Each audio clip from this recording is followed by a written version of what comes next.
क्या original plan होने वाला था डेडपूल एंड वुल्वरिन मूवी का?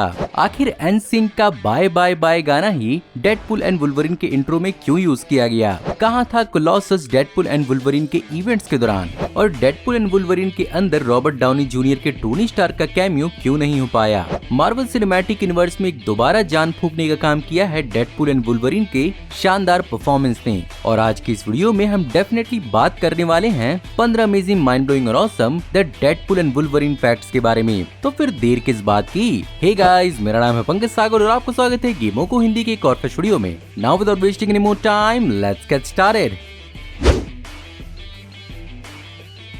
रायन रेनॉल्ड्स से डेडपूल 3 की शुरुआत 2019 के मिड अक्टूबर में ही शुरू कर दी थी, जहां पर उन्होंने मार्वल स्टूडियोज के प्रेसिडेंट केविन फाइगी से मिलना शुरू किया था। और वैसे तो साल 2019 में केविन फाइगी को इस बात का अंदाजा नहीं था कि वो किस तरह से डेडपूल को मार्वल सिनेमैटिक यूनिवर्स के अंदर उस समय इंटीग्रेट करें, बट एक्चुअली रायन रेनॉल्ड्स के पास उस समय कई सारे आइडियाज थे, जिसके कारण केविन फाइगी ने उन्हें आइडिया मशीन भी बुला दिया था। लेकिन ऑफ कोर्स साल 2019 में प्रॉब्लम सबसे बड़ी ये थी कि डिज्नी और फॉक्स का मर्जर चालू तो हो चुका था, बट इतनी जल्दी मार्वल सिनेमैटिक यूनिवर्स के अंदर फॉक्स कैरेक्टर्स को यूज कर पाना बहुत मुश्किल था।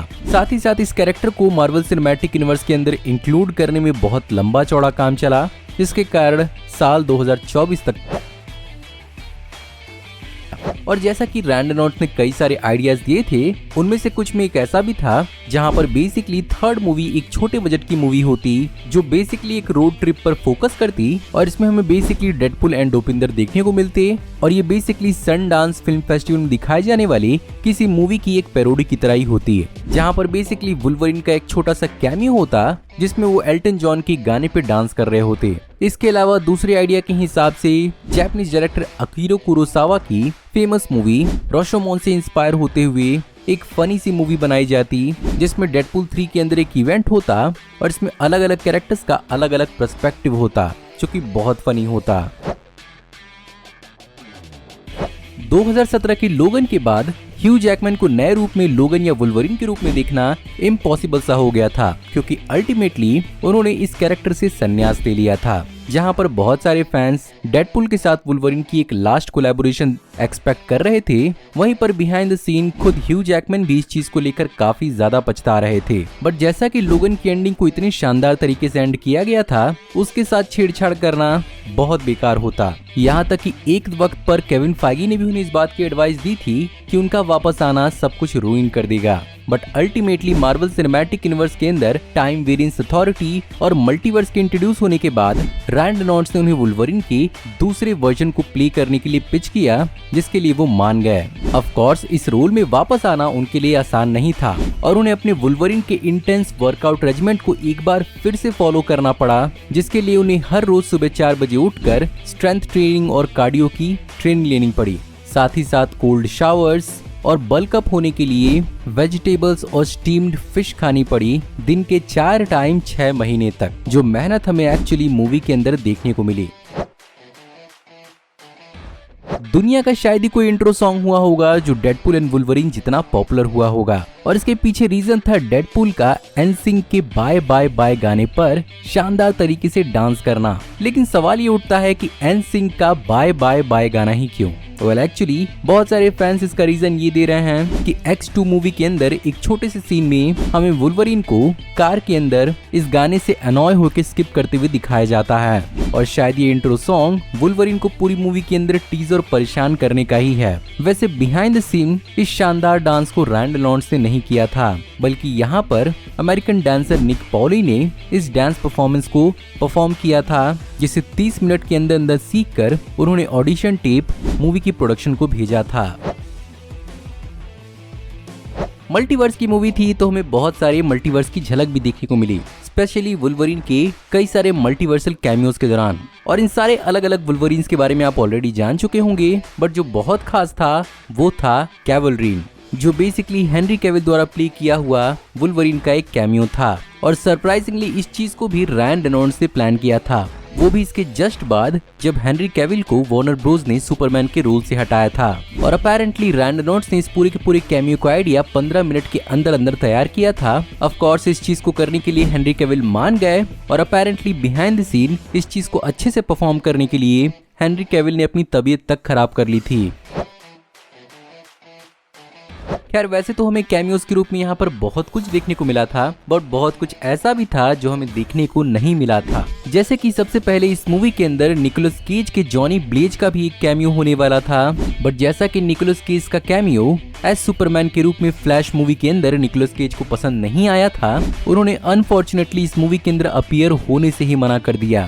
साथ ही साथ अपेरेंटली इस मूवी के अंदर हैप्पी होगन वाले सीन के अंदर पहले रॉबर्ट डाउनी जूनियर अपने आयरन मैन यानी टोनी स्टार्क के रोल में वापस दिखने वाले थे, वो भी हैप्पी होगन के साथ। बट सीन को पढ़ने के बाद यहाँ पर रॉबर्ट डाउनी जूनियर ने भी इस सीन को मना कर दिया। इसके अलावा इनिशियल आइडियाज के अंदर इस बात को भी प्लान किया जा रहा था कि इस मूवी की शुरुआत बेसिकली कोलोसस के डेथ के साथ दिखाई जाती, तो मोस्ट प्रोबेबली इस मूवी के अंदर कोलोसस का न दिखना इस बात का भी एक हिंट हो सकता है या नहीं।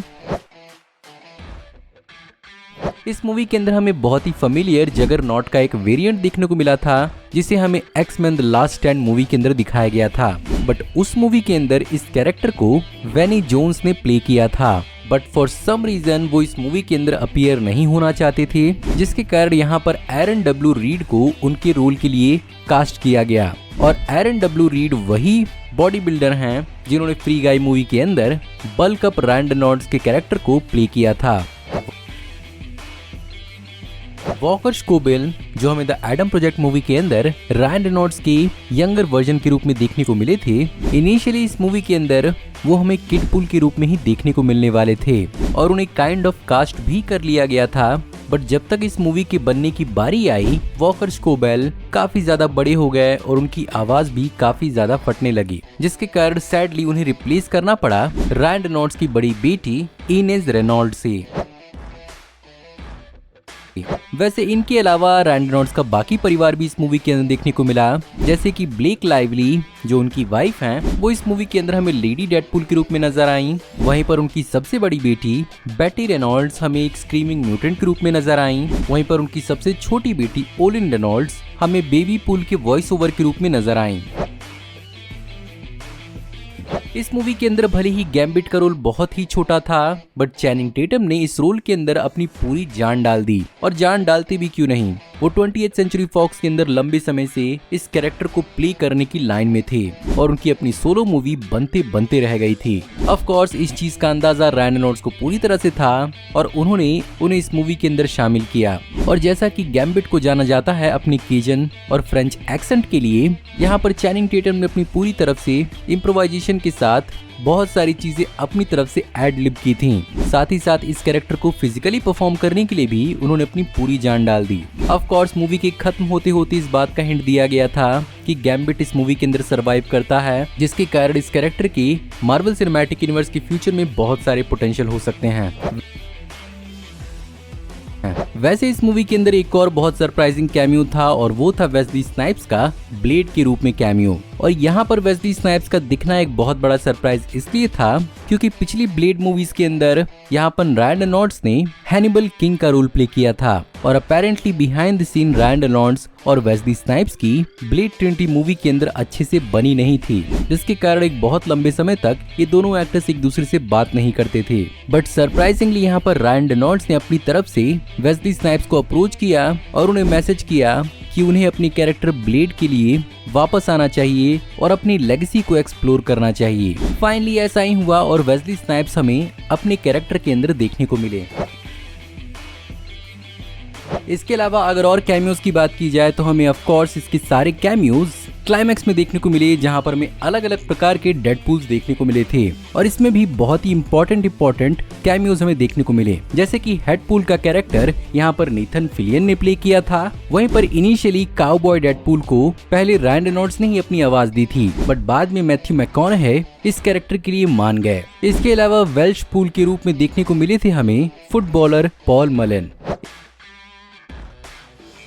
इसके अलावा अगर बात करें इस मूवी की फिल्मिंग की, तो इस मूवी की फिल्मिंग साल 2023 के 22 मई को शुरू हुई थी, वो भी लंदन के पाइनवुड स्टूडियोज के अंदर, जहां पर इसका वर्किंग टाइटल टाइडल वेव था और जॉर्ज रिचमंड ने इस मूवी की सिनेमेटोग्राफी को संभाला था, जिन्होंने शॉन लेवी की फ्री गाय मूवी में भी काम किया था। मूवी के अंदर हैवी CGI का इस्तेमाल तो किया गया ही था, बट साथ ही साथ यहाँ पर कई सारे ऑन स्क्रीन प्रॉप्स और प्रैक्टिकल इफेक्ट्स और सेट्स का भी इस्तेमाल किया गया था, जिसे प्रोडक्शन डिजाइनर रेमंड चैन ने क्रिएट किया था। और इस मूवी के रिलीज होने के बाद उनके अनफॉर्चुनेट डेथ के बाद उन्हें एक स्पेशल ट्रिब्यूट भी दिया गया। ऑफ कोर्स अगर बात की जाए विजुअल इफेक्ट्स की, तो इस मूवी के विजुअल इफेक्ट्स को प्रोवाइड किया था Industrial Light and Magic, Framestore, Base Effects, Barnstorm VFX, Renault VFX, Rising Sun Pictures और बेटा इफेक्ट्स ने। अब अगर बात करें इस मूवी के बॉक्स ऑफिस परफॉर्मेंस की, तो ये मूवी मार्वल सिनेमैटिक यूनिवर्स के अंदर बहुत ही लंबे समय बाद एक बहुत बड़ी सक्सेस साबित हुई है, जहां पर 200 मिलियन के टोटल बजट पर इस मूवी ने $1.162 billion world wide Marvel studios को कमा के दिए हैं, जिसमें से अकेले $563 मिलियन यूनाइटेड स्टेट्स और कनाडा से आए, वहीं पर $597 मिलियन बाकी टेरिटरी से आए। और आएंगे कैसे नहीं, फैंडांगो के हिसाब से इस मूवी ने प्री सेल्स के सारे रिकॉर्ड्स तोड़ दिए थे और इसे साइट पर बेस्ट R-रेटेड फिल्म का खिताब दिया गया। साथ ही साथ ये R-रेटेड मूवी के हिसाब से सबसे बड़ी ओपनिंग करने वाली पहली मूवी बनी है, जहां पर इसने $132.4 मिलियन की ओपनिंग की। ऑफ कोर्स इतने सक्सेस के बाद इसका फ्यूचर ब्राइट है, और पहले तो रायन रेनॉल्ड्स इस बात को लेकर श्योर नहीं थे कि वो अपने रोल को वापस प्ले करेंगे या नहीं, बट जैसा कि मूवी के अंदर क्राइंग थॉर वाला एलिमेंट था, मार्वल सिनेमैटिक यूनिवर्स के अंदर उस चीज को एक्सप्लोर करने का प्लान किया जा रहा है।